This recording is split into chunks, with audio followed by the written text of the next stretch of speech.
Hello, welcome to TYM Time, episode 28. Tama ba yung bilang ko? Yes, 28. So this is your inspirational podcast where we have our faith sharing. So in our faith sharing, we share about the words, we share about God, we share about the grace we receive, our experiences to make our own faith stronger and also, of course, each other's faith stronger as well. So welcome again. I'm your host, one of the hosts here, Minister Jervin, and we don't have rare occasion. Wala po si Doc E ngayon, pero she will be back really soon. Pero of course, nandiyan pa nagbabalik. Wala siya last week, si Ru. Hi guys! Hi everyone! And syempre, meron tayong bago dahil bagong taon. Yung mga bago tayo na co-host. Yan, so let's welcome for first time joining us si Divine. Hello po! Hello TY mates and hello po everyone!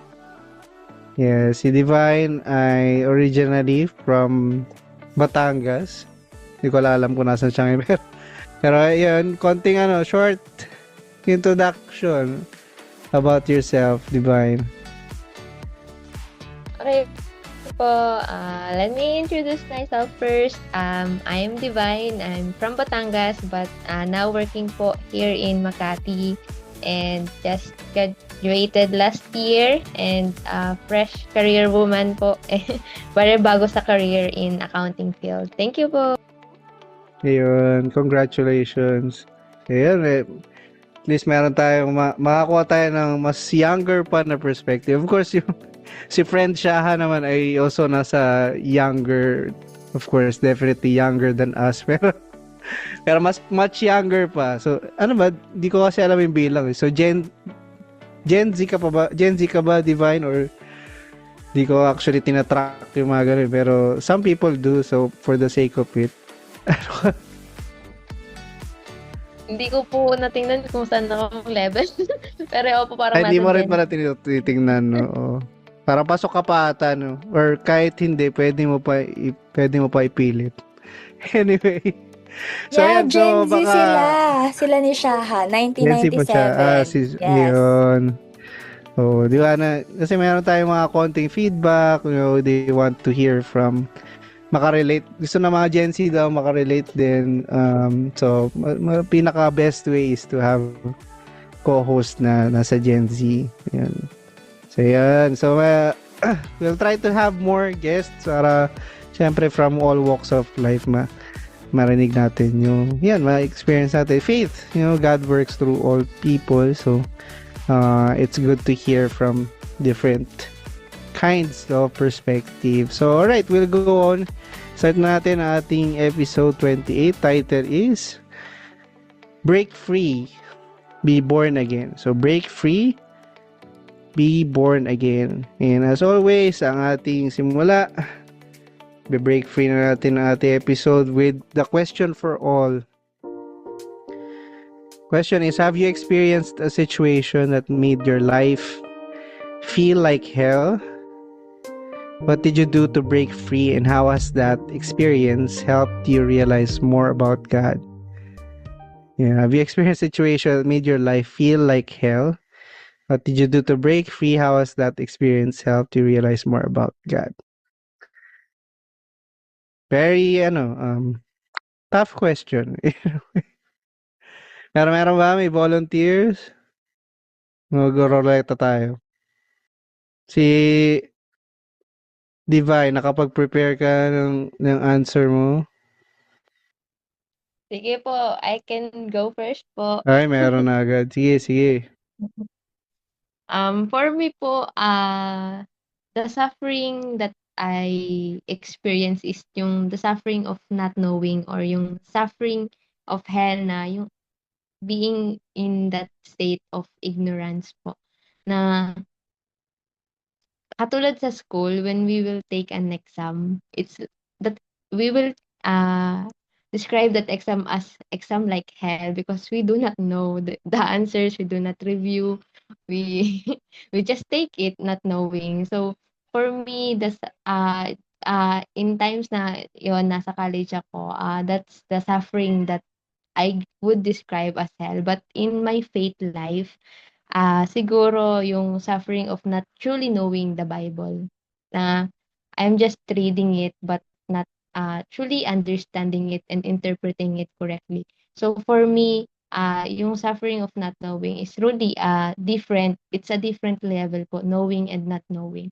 So for me po to be able po to break free on that not knowing state, it's me opening my heart, opening my mind to really learn something new, to admit that I do not know, that I cannot learn alone the Bible. But yeah, listening to the words, starting to listening to the words, to the lectures that we offer, I was able to understand and realize na the suffering that I'm feeling of not knowing the Bible, there's someone pala na I could learn from. So for me, it's really understanding and taking time to really learn na sometimes we will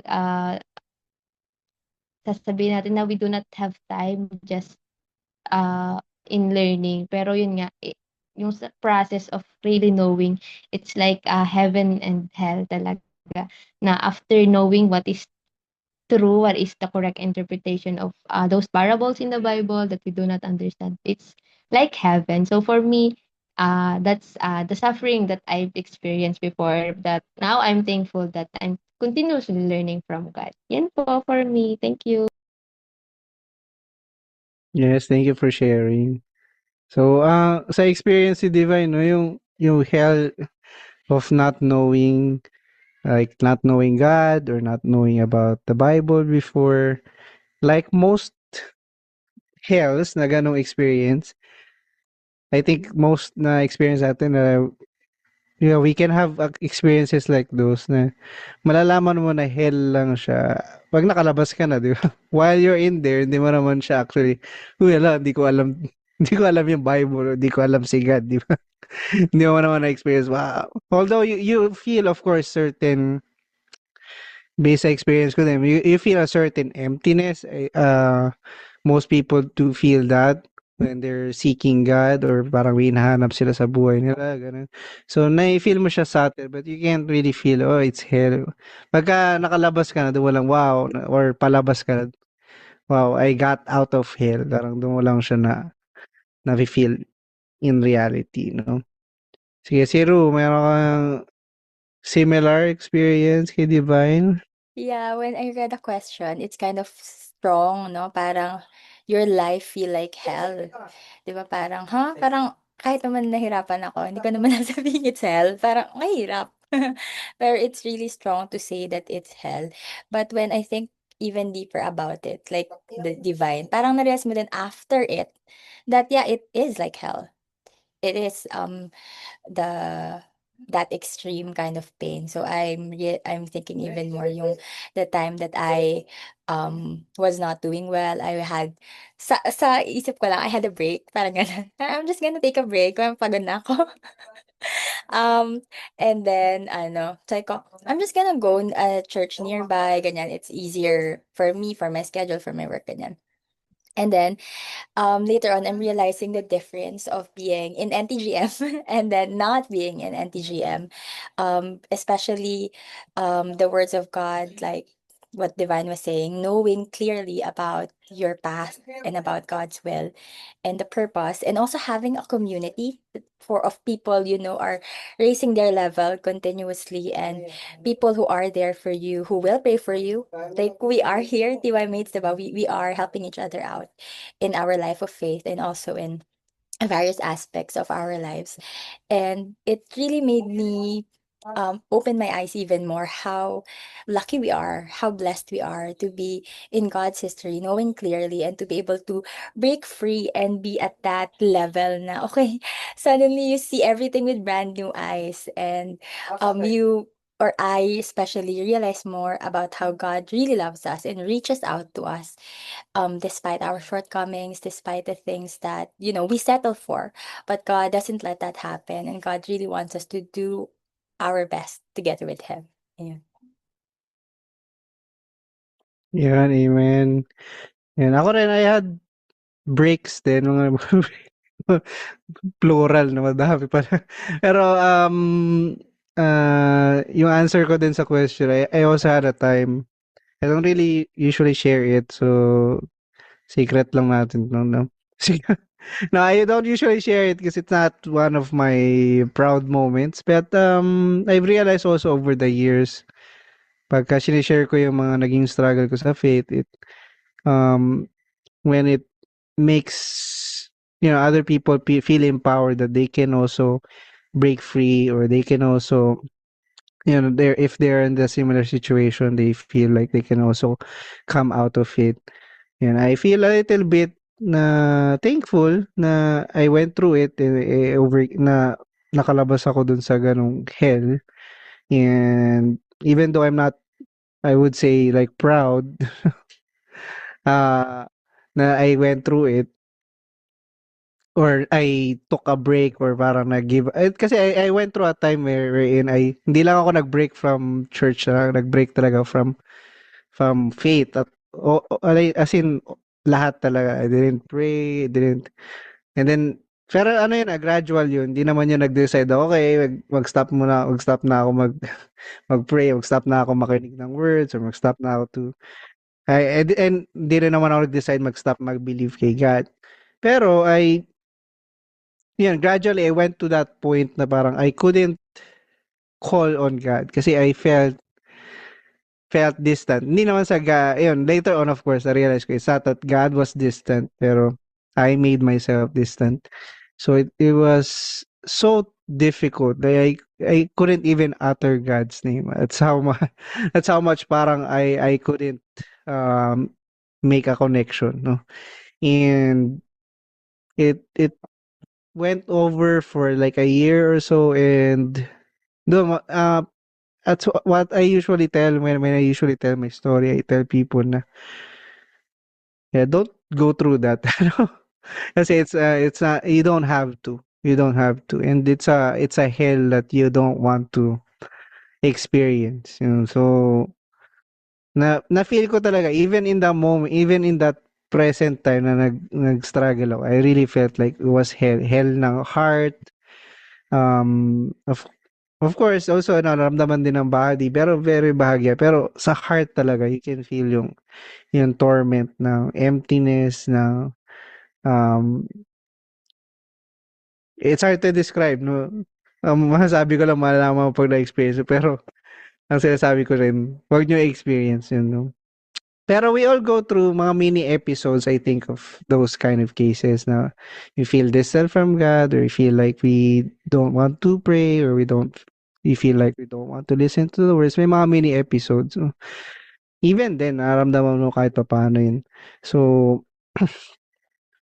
wag na yung extensive, because it's really like hell talaga, no? Ngayon, how did I break free? And then how has that experience helped me realize about God? Actually, I felt like I couldn't call on God kasi nga nahiya ako kay God. I felt like I disappointed Him. I felt like I didn't nagulat si Divine na parang si Minister Jervin, ganto pala. Dumaan pala sa ganto to. Or yung ibang, most people, when I tell them their story, totoo ba yan? Kuya Jerbs, parang that's what they tell me usually, because they usually see me, or they only see the good, yung nasa good side na ako, or they usually see me doing well, pero dumaan din ako sa mga not doing so well, no? So, how did I break free? Yeah, I felt shy kay God, so that's why I couldn't pray, didn't really want to pray. And then parang ganun lang yung cycle, parang I try to distract myself with more physical things like TV, internet, and all the lahat ng klase na interest that might become a distraction or pwedeng pagtuunan ng pansin. So, reading um reading this and that, kahit ano lang actually. So, anyway, ngayon, I couldn't really, pero eventually dumating din ako sa tipping point na Parang di ko na talaga kaya. And then, I felt na God also made circumstances para ma-reach ko rin yung tipping point na yun.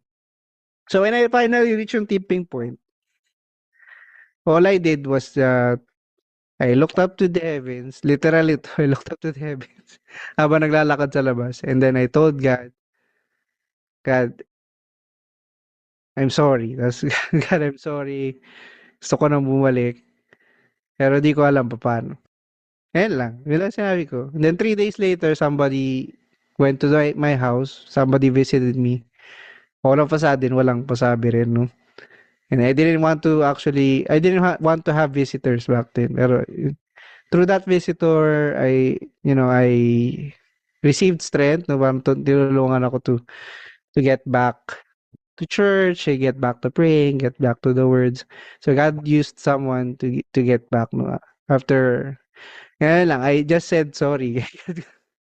Ganon kadali, parang nag-sorry lang ako, then all of a sudden, yun. And then tuloy-tuloy, I mean, afterwards, God helped me throughout the process to, no, parang kumbaga na-injury ka, and then kailangan mo so I went through such a phase na gano'n. So, yun yung na-realize ko sa huli, na-realize ko kay God, I really had wrong perception about God. I thought wrong na, especially about God's forgiveness. I thought na God, parang dapat ako i-kick out ni God, and then God already kicked me out. May mga ganong perspective na ako. Pero I realized God's heart, his forgiveness. I had him completely wrong. His forgiveness is completely different from human forgiveness, or asking forgiveness from a human being. So I realized I had really a small heart. No, I didn't really see God, or God's love properly until then. No, until then I realized na God was God he was just waiting, no, for me to turn around and say sorry. I extended it for too long. It didn't have to be that hard. Kaya nga, yung start ko pa usually pag sinishare ko, you don't have to go through that. See, it shouldn't go like that. So, especially after that, nagkakamali pa din naman ako. There are still times I feel na I lose my sense kay God, or lose yung sense ng spiritual sense. So, pagka na ano na ako, at least ngayon, I try to practice na to say sorry right away. To repent, yun yung tamang term. To repent right away. To not shy away from repentance, not shy away from forgiveness. So, yun. Kasi ito yung tanong na marami talaga, mahabang kwento to Shinorten ko na actually to. So, yun. So, thank you for listening. Yun ay episode. So, yun, diretso na tayo sa sa scriptures pala muna. No? So, thank you sa ating sharing ng question for all. Parang yun na yung kalahati ng episode agad. No? Pero we'll still have a few principles, actionable insights we'll share. First is scriptures. Ephesians chapter 4 verse 22 to 24. You were taught with regard to your former way of life to put off your old self, which is being corrupted by its deceitful desires, to be made new in the attitude of your minds, and to put on the new self, created to be like God in true righteousness and holiness. John 3 verse 3, Jesus replied, very truly I tell you, no one can see the kingdom of God unless they are born again. Amen. Alright, so first principle, dahil mahaba na yung na-share ko, babasahin na muna natin si Ru. Tapos, diretso mo na rin. First, yung first na principle. First, life is about breaking free. God wants the people he loves to break free from their lives in the place of suffering. At times, he would even let their tormentors inflict more pain upon them to make them leave that life. This is because only when you experience suffering to an extreme like this will you break free from it being unable to bear it. When you break free, it is life in an ideal world. Wow, medyo mabigat siya, no? Parang if you're breaking free, there is pain. Basically, there is pain, and sometimes the pain is obviously no one wants pain, 'di ba? Kung pwedeng yung ano lang, yung blessing lang, yung ideal world lang, 'di ba? But the ideal world comes with blood, sweat, and tears. It comes from working hard to get there. And sometimes, meron daw sabi dito, tormentors inflict more pain upon them. So, I'm being reminded of yung verse about things work out for good to those who love God. And also how we see, syempre, very famous example is Jesus on the cross. 'Di ba? He was literally tormented and he died, talaga literally died. But then because of that shedding of blood, everyone is saved. And for 2,000 years, people are being saved even now in the New Testament level, no?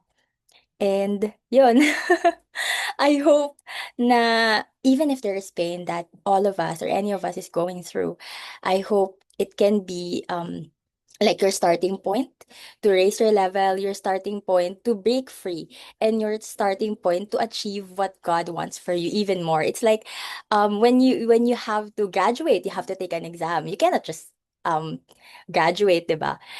When you graduate, you have to finish your thesis. You have to do reporting. There's so many factors that you have to do to be able to break free and reach a level where you are graduated. And then when you are working, then you have to fulfill all the things that your boss or the things that are operational things that you have to do so that you can break free and then receive your salary or even become raise your level in your work. So as you can see, um it's the principle of life. It's the law of God. You receive according to what you have done. And yun, I hope all of us can really find the meaning to what we are going through, no? Parang medyo existential na. Parang mga pinagdadaan natin. I really hope it can become fruitful and it can make us better people with better patience, better kindness to ourselves, to other people, and better love to ourselves and to God. Ayun. Amen. Yeah, so para either yun, go through your experiences, either you break free or you get broken by it. No? So when you break free this life in an ideal world, yun yung sabi dito sa principle na to. Si ano naman, si Divine, what can you share about this principle? Okay po, I'll read again lang po yung first line about this principle na God wants the people He loves to break free from their lives in the place of suffering. So, in line po with what I've shared kanina, God sees how I had a hard time understanding His words, how I had a hard time truly praying before reading His words to really understand those. And yun, just like what Minister Jervin shared then, God wants us to really put out to those suffering that we're uh, feeling, pero because of our minds, naka-close natin. That's why parang ayaw natin lumapit ulit kay God to really feel that not hell, pero heaven na life. Pero yun po, I just realized from this scripture na God sees our hearts, na even though we're suffering on something, even we're fulfilling God's will, He helps us, He accompany us in doing those things. He uses people to for our answers, for our questions to really be answered. Na it is, I just realized through this na it's not us only kasi na kapag may suffering tayo, na it's only us who will resolve those things. Yun nga po, just like we shared po na there are people who will visit, there are people who will teach us for us to be out of that suffering. So for me po, that's my takeaway po for this principle that life is about breaking free. Thank you po. Yes, thank you. So, sa akin naman takeaway ko, kukonek ko na lang siguro sa answer ko kanina, no? So, especially when you're in a place that you should break free from. And hell is definitely a place na we should break free from. It's either yung spiritual hell, of course, or physical hell, or whatever hell that you may be in. Um, uh, Yun, like yung sa first line na inulit din ni Divine, God wants us to break free from that hell, kung ano mang hell yun. God does not intend for us to be there. No? God did not create hell for us. God did not create us for hell. So, He wants us to come out. Pero sometimes, kung hindi kasi siya, di ba, lalo na kung nasa state ka na you don't really feel it as hell. Especially, for example, if you don't know about God, hindi mo naman agad-agad may feel na hell yun. Di ba? Like, na-share natin kanina, pagka nakalabas ka, doon mo na ma-realize, hell pala yung pinagdaanan ko, or I was in hell. No? So, sometimes, God lets us, yung ginamit kong term kanina, parang tipping point, no? Parang God lets you go through an extreme situation or extreme na difficulty, so ma-reach mo yung kumbaga limit mo, yung tipping point mo, and then through that, you will also be pushed to try to break free. Kasi in the end, as much as God wants us to break free, He cannot just siya lang gagawa lahat, no? He cannot do all the work. Kailangan tayo mismo would also want to break free. Like, sa Bible, di ba, yung Israelites from Egypt, di ba, God cannot just parang poof, labas kayo ng Egypt, di ba? They had to also want to go out, and then going to Canaan, they also have to want to go into the promised land. God cannot do all the work. So, even if, to break free from suffering, He has to make us suffer. May ganun. Pero we have to understand yung purpose, what He wants in the end, no? So, ayan, mas na-realize ko din, in many cases then God leads us, even uses suffering, no, para actually so that we can break free from that bigger hell. Kasi kung yung maliliit na, pagka kinumpare mo naman, of course, yung mga suffering that we face, in order for us to break free, they are small compared to that bigger hell na we could find ourselves in. And also, they're small compared to the bigger heaven na naka-install for us pagka naka-break free tayo, di ba? So, kaya nga, when you break free, it is life in an ideal world. And, yun nga, i-connect ko na rin yung answer ni Divine sa next principle, basahin ko na. It's an ideal world only if you break free and eat and drink according to God's will. This means you must live in the way that God guides you through the guide the person is sent according to the time period, in accordance with His word. Only there will both your body and spirit break free from suffering and pain and live an ideal life. Otherwise, it is more of a world of the domain of death. So yan, yung nasabi ni Divine, na-share ko rin, diba, may visitor, God works through a visitor, through a person, through someone, to help you break free, or to teach you, or to guide you. Kasi syempre pagka nasa state ka na you are bound, di ba? Hindi ka pa naka-break free. Then how can you break free? There has to be someone who has already broken free, or who is free, no? Who is also free to actually help you set yourself free. So, naalala ko dito yung scripture sa 1 Corinthians 15:21. So Jesus Christ, the first fruits from among those who were raised from the dead. So first fruit, siya yung unang free, free from the bounds or bondage ng Old Testament, free from the servant level, and siya yung nag-enable for people to become sons or children of God. Kasi nga siya, He cannot lead other people to get out ng pagiging servants kung siya mismo servant din siya, di ba? It wouldn't make sense. And also, when you think about it, no, parang 4,000 years yung Old Testament. If they could have broken out from being servants, if they could have broken free from being servants, they could have done it.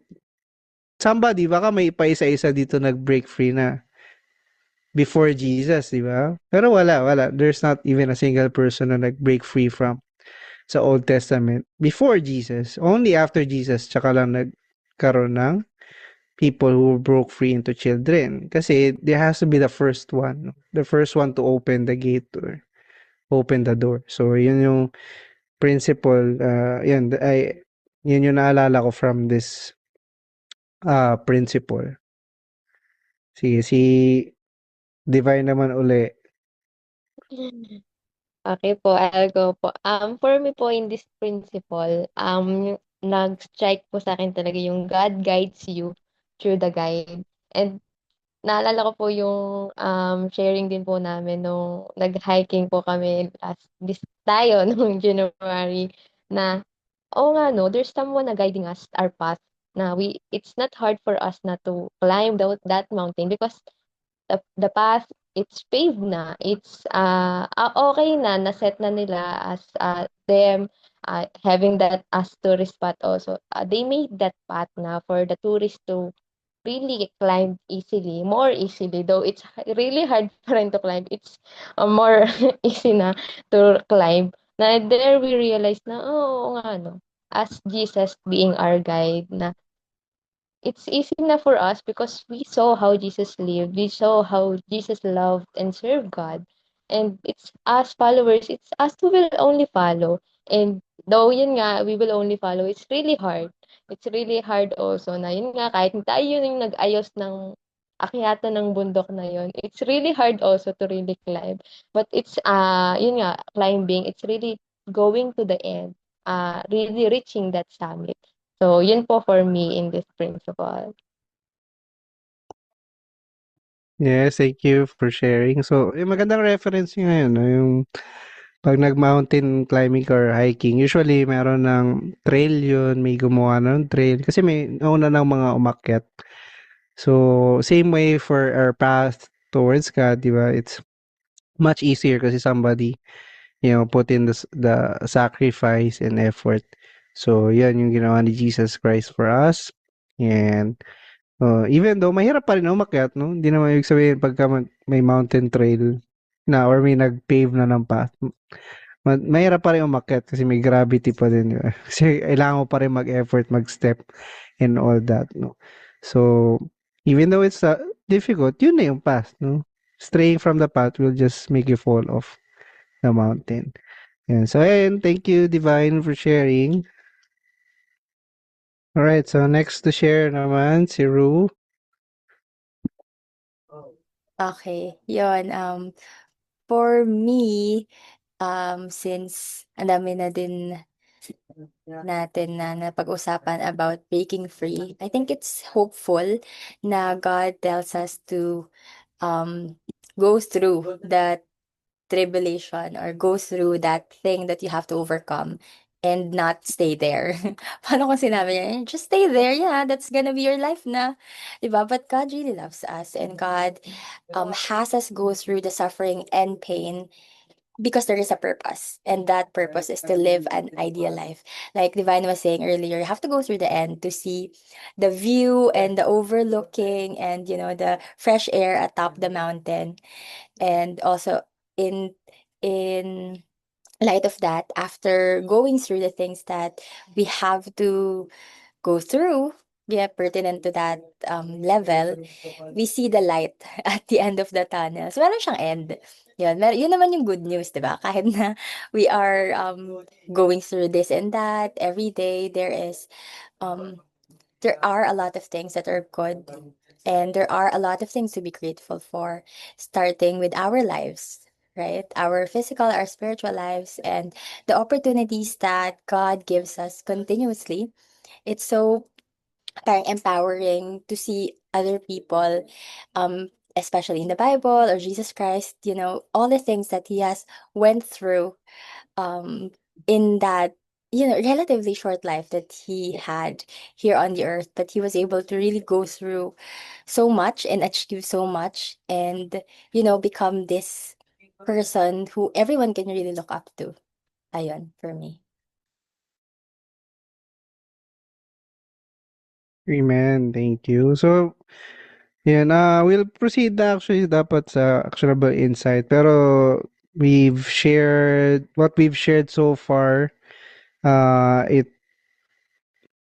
it's very related sa third principle na lalaktawan sana natin. Pero babasahin ko lang siya kasi I think it's worth mentioning yung number 3 na principle. The ideal world's fulfilled only if you take action powerfully. It is a world in which you find and gain as much as you break free and raise your level. Therefore, your heart and thoughts must be strong. You will break free only if you struggle mightily. So you will break free only if you struggle mightily.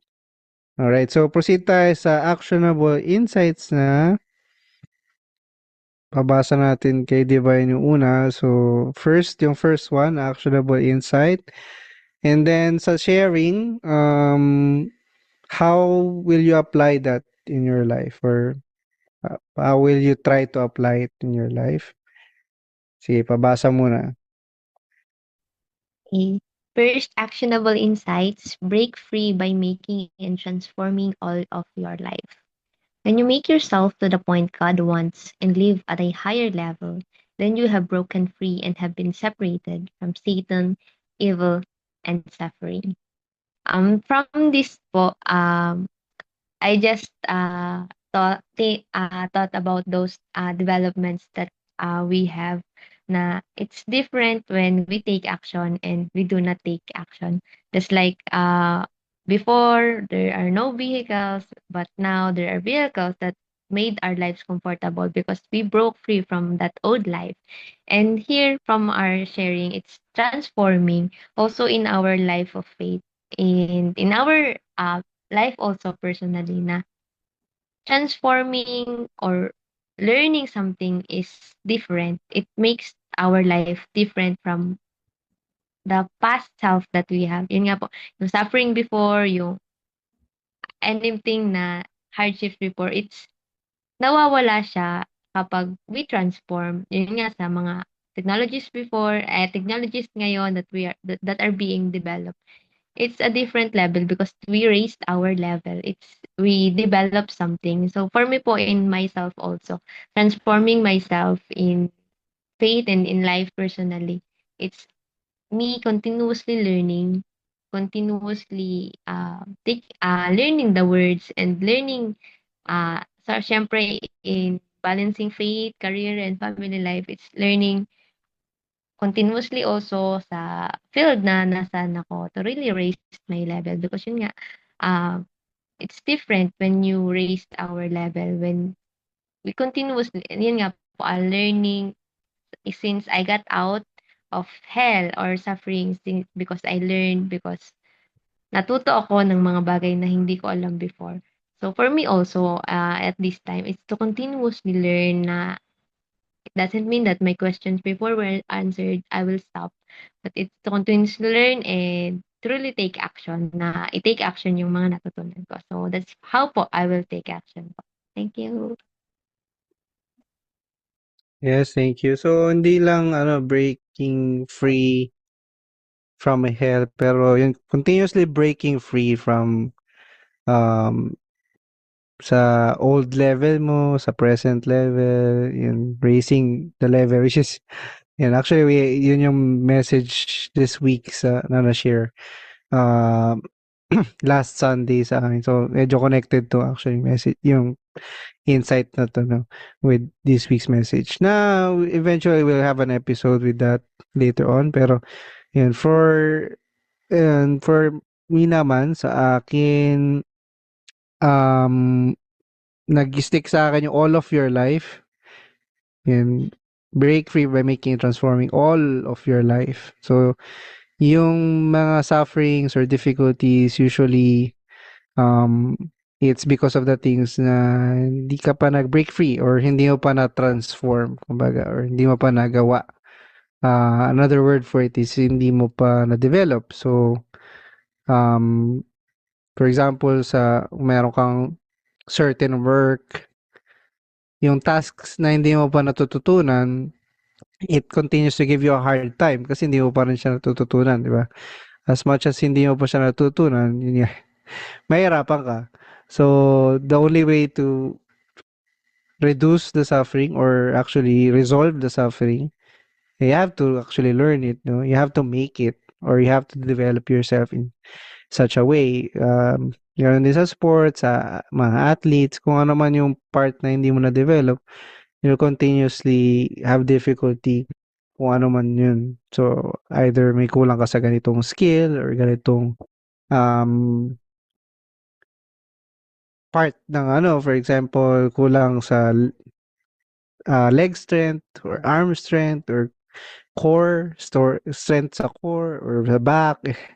So, whatever it is, no? So, sa akin, yun pa din ang prayer and also things to improve sa sarili, how to make yung overall, kumbaga lahat ng aspects ng faith, hindi lang faith, kundi pati yung sa physical life, how to be more healthy, diba? Kasi nga, kahit okay ka naman spiritually, pero kung may sakit-sakit ka, di ba, ang hirap, struggle din siya. Or um, kahit na gusto mo mag-work hard for church or gusto mo mag-work hard for faith, pero struggling ka financially, so meron din siya epekto pa din. So sa akin talaga, yun yung gusto ko na gawin, yun yung gusto ko i-apply talaga, yung all your life, no?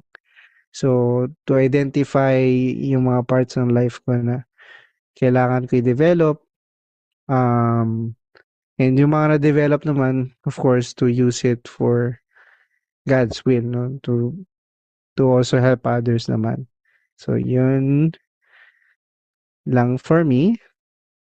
Sige, Zero naman. For me, being reminded of this statement, no, breaking free by making and transforming yourself. And making something is not bigla na lang siya nangyari, "Uy, bigla na lang ako nakagawa ng tumbler or bigla ako nakagawa ng phone." But there is a purpose that you're thinking of to make this artwork or to make yourself, like Jervin was saying earlier, to make yourself more to have more strength in your core, for example. So there is a purpose, there is intentionality behind it that sinadya mo siya to make, like you want to learn a language, you put in the effort every single day. You want to be more patient, for example, to not be angry. So you polish this muscle every single day or every single week as much as you can. And then suddenly, so it's not all of a sudden, but you make yourself up to the point that you can feel na you have reached the level that you have broken free from not being patient to suddenly, you don't get much angry, especially when you're working, diba? All three of us are working and there's some circumstances that out of your control that really have to overcome. And I think even if you're at school, your group mates are not cooperating, kanyan, or deadlines change, those things, to be able to surpass that, there is really intentionality behind it. And to be able to create also, how you speak, for example, if you want to be more gentle, especially this is still the first month of January. So if any of you guys have this goal or this resolution that you really want to make yourself more in terms of this and that aspect, um I really hope all of us can break free, diba? Maybe we can have a checkpoint after the end of the year, after a few months, to also see the progress and celebrate it, and how God really worked in our lives day by day. So ayun for me. Yan, thank you. So, yung nga, TY mates, so meron kayong mga things that you want to break free from. Siguro, may certain feeling, no? Di ko kasi alam, I cannot say for all, no? Kasi based lang sa sarili ko experience. may feel mo yun eh, pagka I need to break free, parang parang may something ako na kulang or I need to take the next step, kumbaga. Or hindi na dapat ganito or I need to get out of this, ganun. So, um, yeah, I hope you can pray about it and then, and pray to God na He will help you to find a way out, no? Or find a way to break free. Especially when it comes to faith. Sa faith din, no? Especially sa faith kasi God wants us to be closer to Him. No, God wants us to elevate yung level. It's never God's intention na okay na yan. Hindi yan quality or characteristic ni God na okay na yan. God is never like that, na okay na yan. Makikita mo naman sa universe tsaka sa earth, di ba? Wala siyang ginawa na, okay na yan. Di ba?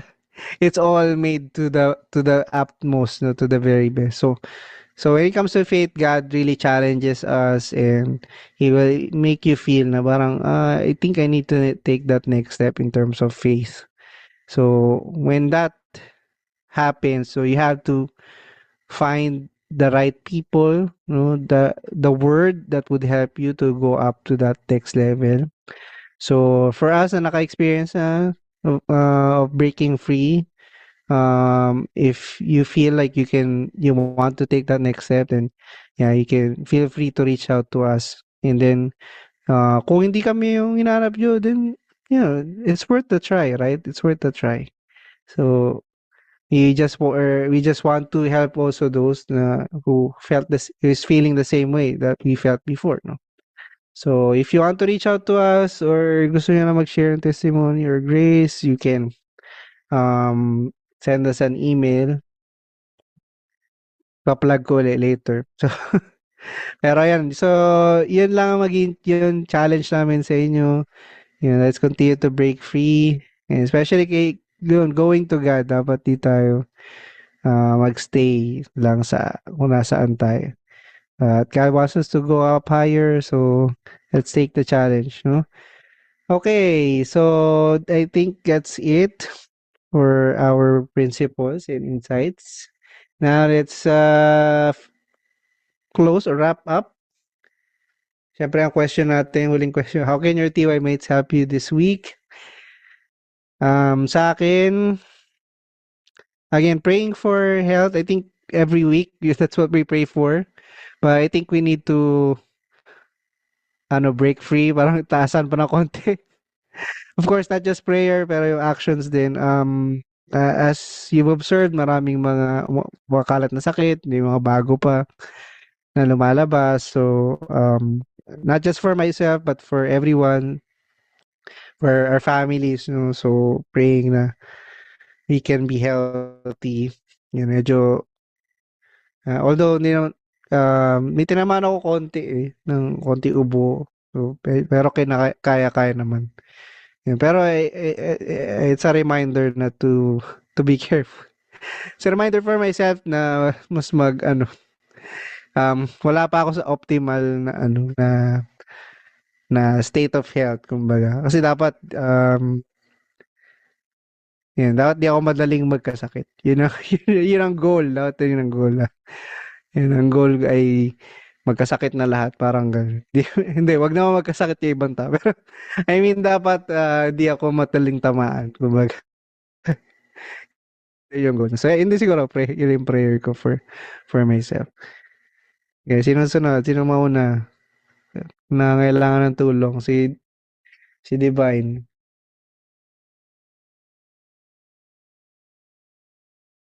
Okay, your TY Sige mates po. help you this week.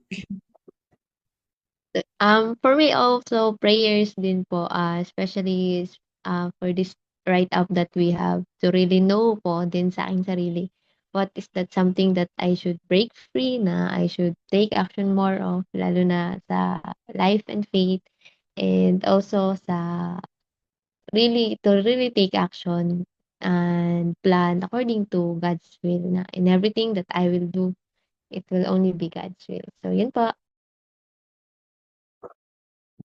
Yeah, ganun talaga pag mga younger. And then, di naman, lahat tayo naman, syempre, we have to break free from mga things na we should break free from. Pero wag, ewan ko lang, kasi kaming tatlo lang nila, Ru, tsaka Doc, mostly mga practical yung hindi naman sa hindi naman sa naging hindi naman sa hindi kami spiritual, no, pero siguro yung ano lang medyo ano adult medyo adult nakakatanda pala. Yung next time yung answer ko lang magi-spiritual na ako para mas bumata ng konti, no. So, next time yun na yung sagot ko. Ayan, pero thank you, Divine. So, last na si Ru. Yan, i-spiritual niya na yung sagot niya para ano. Actually, naisip ko nga, sabi ko copy-paste ako kay Divine. Amen, me too, ganun. Parang, nga, Yes, yes. it's to be in that, era of, really being healthy physically and spiritually, and ma-fulfill yung mga goal that we are setting, especially in saving lives. Ayun, siguro yun, something new that, I want everyone to pray for me to be able to, save lives even more, especially na malapit ako sa mga younger people. Yeah, I'm in the university parang 3 times a week. Ayun, so yun, I hope I can really be at that level na to evangelize. Yes.